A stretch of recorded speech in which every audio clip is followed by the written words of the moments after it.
Good morning everyone, I am Komal Yadav. Today we are going to discuss about the chapter number 8 of class 6. We are discussing about the organism and their surroundings का terrestrial habitat. We have discussed about the aquatic habitat yesterday. हम लोगों ने aquatic discuss किया था habitat के बारे में, बताया था कि दो टाइप का होता है, एक सलाइन होता है, एक फ्रेश होता है। फ्रेश वाटर हैबिटेट होता है, एक सलाइन वाटर हैबिटेट होता है। फ्रेश वाटर हैबिटेट में बताया था रिवर होगा, स्ट्रीम होगा, पॉन्ड होगा, स्वैम होगा, ये सब चीज़ें जो होंगी फ्रेश वाटर होंगी। फिर उसके बाद से मैंने सलाइन वाटर या फिर मरीन वाटर में बताया था कि ओशियन और सी को कंसीडर किया जाता है।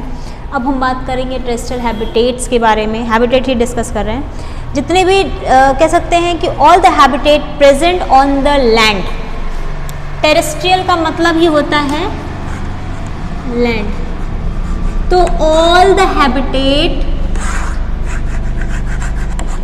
All the habitat present on the land, okay, तो उसको क्या बोलेंगे, आर कॉल्ड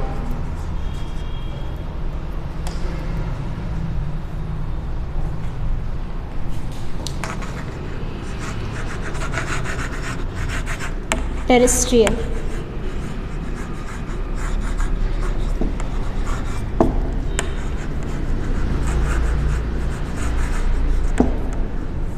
टेरेस्ट्रियल हैबिटेट। अगर इसका एग्जाम्पल देखेंगे टेरेस्ट्रियल हैबिटेट कहाँ कहाँ हो सकता है। टेरेस्ट्रियल हैबिटेट कई तरह हो सकता है, सारे फॉरेस्ट हो सकते हैं, ठीक है, माउंटेन हो सकता है, वैली हो सकता है, अलग अलग शेप का हो सकता है। अगर हम बात करें अलग अलग जगह हो सकता है, ठीक है। तो अगर हम डिवाइड करेंगे तो forest, grassland, desert, mountain, 4 region में आएगा, ओके, जो हम लोगों ने कल डिस्कस किया था। सबसे पहले होगा हमारा फॉरेस्ट, ठीक है। फिर सेकेंड नंबर पे होगा हमारा ग्रासलैंड,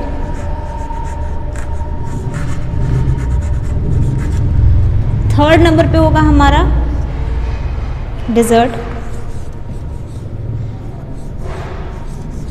और हमारा लास्ट होगा माउंटेन। हम एक एक करके सबके बारे में डिस्कस करेंगे। हमारा जो सबसे पहला है वो है फॉरेस्ट।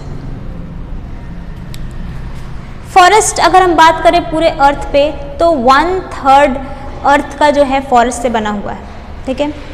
पूरे वर्ल्ड का 1/3 अगर हम निकालेंगे तो वो पूरी तरीके से फॉरेस्ट से घिरा हुआ है, ठीक है।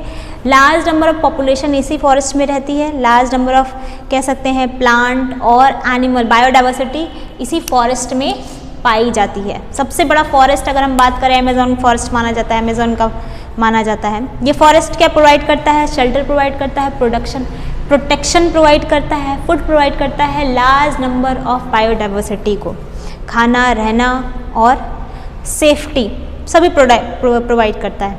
यूजुअली अगर हम फॉरेस्ट की बात करें तो 3 टाइप के फॉरेस्ट देखने को मिलते हैं। एक होता है ट्रॉपिकल रेन फॉरेस्ट, सबसे फेमस है, सबसे इम्पॉर्टेंट है tropical rain forest, okay. Second one temperate और थर्ड वन टैंगा, ठीक है, टेम्परेट एंड टैंगा।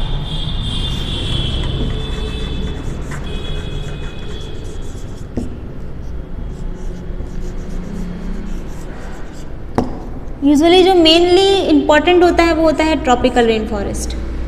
ट्रॉपिक से क्लियर है कि अर्थ के सेंटर वाले पार्ट में जो भी फॉरेस्ट होंगे उसको बोलेंगे ट्रॉपिकल रेन फॉरेस्ट, ओके, यानी कि डायमीटर अगर हम अर्थ का तोड़ेंगे इक्वेटर के पास वाले एरिया को बोलेंगे ट्रॉपिकल एरिया, ओके, और उसमें जहाँ पे जो फॉरेस्ट पाया जाएगा उसको बोलेंगे ट्रॉपिकल रेन फॉरेस्ट।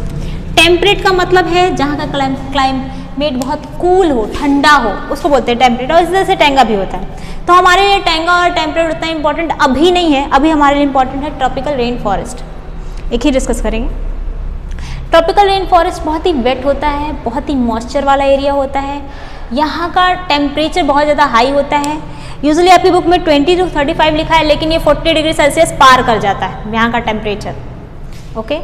फिर यहाँ पे रेगुलर बारिश होती है, पर डे बारिश होती है। यहाँ का टेम्परेचर ह्यूमिडिटी होने की वजह से, मॉइस्चर होने की वजह से, ट्रांसपिरेशन होने की वजह से, प्लांट की वजह से यहाँ पे रेगुलर बारिश होती है और उसका जो कह सकते हैं एवरेज जो है it's all about 120 to 166 centimetre तक बारिश हो जाती है, यानी कि अच्छा खासा बारिश यहाँ पे होता है। ओके, एनुअली, ये एनुअली है, ठीक है, एनुअली यहाँ पे बारिश होती है।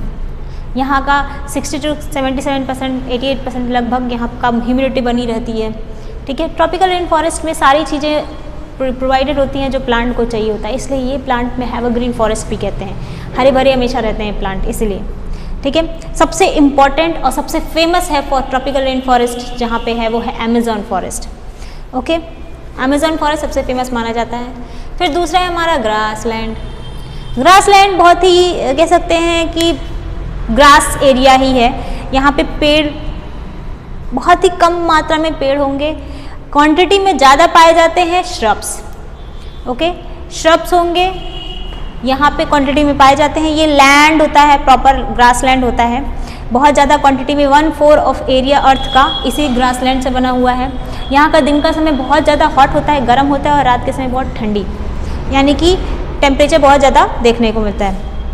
यहाँ बहुत छोटी छोटी घास से लेकर के लंबी लंबी घास तक होती है, ठीक है। ये एक ऐसी एरिया होती है जहाँ पे बहुत ही डेंस कह सकते हो रिजर्व इन्वायरमेंट पाया जाता है, कंडीशन पाया जाता है। ग्रासलैंड में प्लांट और एनिमल दोनों ही पाए जाते हैं, और दोनों का ही अडेप्टेशन इस लैंड के अकॉर्डिंगली बना हुआ है, ठीक है। तो ये कह सकते हैं ये एक ग्रासलैंड एरिया है। क्लाइमेटिक यहाँ पे बहुत इफेक्ट, क्लाइमेटिक चेंज होते रहते, उसके इफेक्ट एनिमल्स पे पड़ता रहता है।